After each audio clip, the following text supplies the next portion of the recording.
First, some background about me. I now do not take psychedelics to trip as I used to do in the past, in which I was mostly interested in visual hallucinations.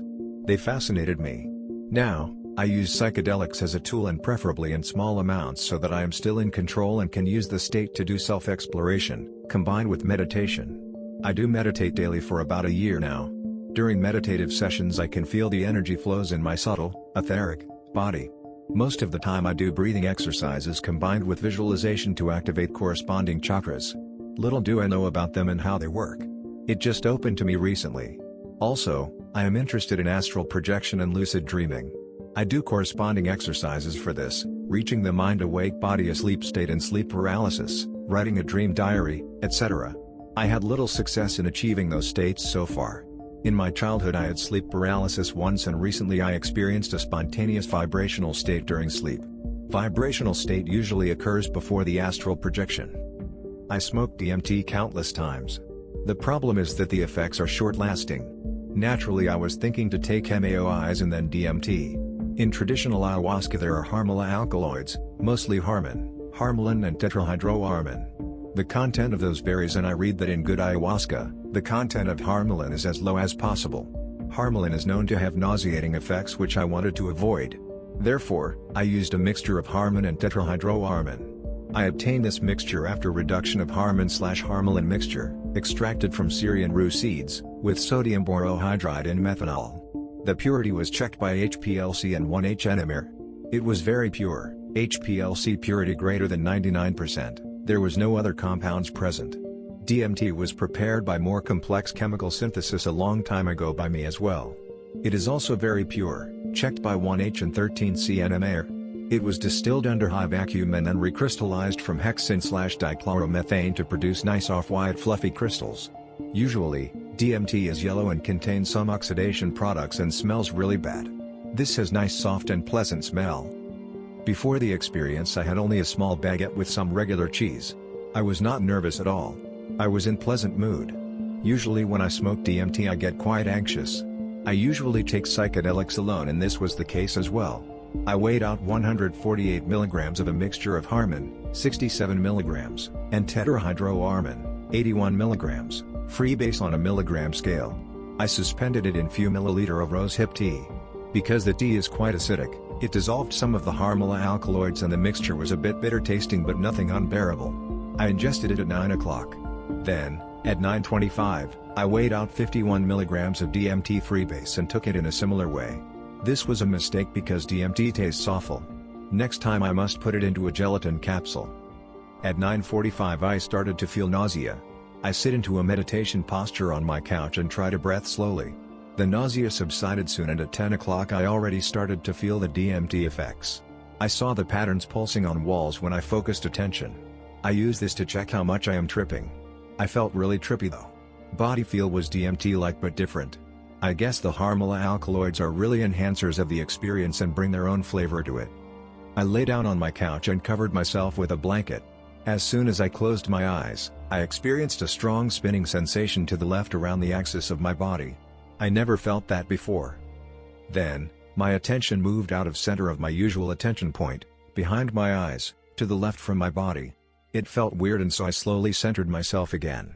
Sometimes I experience something similar in deep meditation. The next hour and a half I was lying in my couch. During this time, I was constantly shifting attention to what I would call a human ego's perspective and my soul's perspective. At least that's what I thought during the experience. From my ego's perspective I felt the soul as some kind of alien, it felt really alien-like. On the other hand, I then switched to soul's perspective, and the human life and the physical body felt now alien and something really odd. The soul was some kind of multidimensional energy field, some kind of amoeba, octopus-like or heptapod-like organism, like in the movie Arrivals. That's how I perceived it, and it felt very normal, nothing unusual. It was a very powerful and godlike entity. The human seemed like some kind of joke, ridiculous and primitive organism. Especially the human body and its reproductive organs. I viewed sexuality in this state as a powerful unconditional love, inexpressible in words, for other souls, and this powerful force was meant to be felt by these joke-looking reproductive organs? It felt like some really funny joke. I could not comprehend it. I laughed so much. I then looked at pieces of my current life from my soul's perspective. I don't have many friends in this life, but I picture two close friends and felt this incredible powerful love for them, and I understood we are similar souls. I then focused my attention on my mother, who is unfortunately mentally ill, but fortunately stable now. She had psychotic episodes and had to be hospitalized many times. Now she takes antipsychotics every day. I did not perceive her to be close to me at all. I had this distant feeling to my parents and family as well. I seem to use them to incarnate here, but they are not developed souls.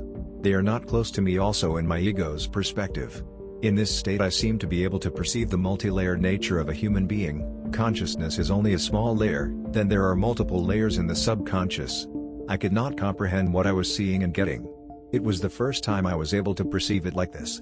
It felt like some multidimensional, layered information. I cannot describe it as words. I perceived my mother this way, and first thing I felt was that she is really fucked up in many ways. During this mental reasoning I was repeatedly shifting attentions to my body and to my human role/ego. I was grounding myself as I do in meditation as well. The perception of the usual sounds and visual imagery grounds me in this reality. I realize that I cannot count on this if I want to learn astral projection. The only certainty are the energy centers, chakras, that persist after death of the physical body. I then thought about bad trips from the soul's perspective, and it was so clear to me and ridiculous as well. Bad trips only arise when the ego cannot comprehend and make sense of the transpersonal experiences. At the end, I realized I should take care more about my avatar, body. In this lifetime, I should run more and generally keep the body healthy.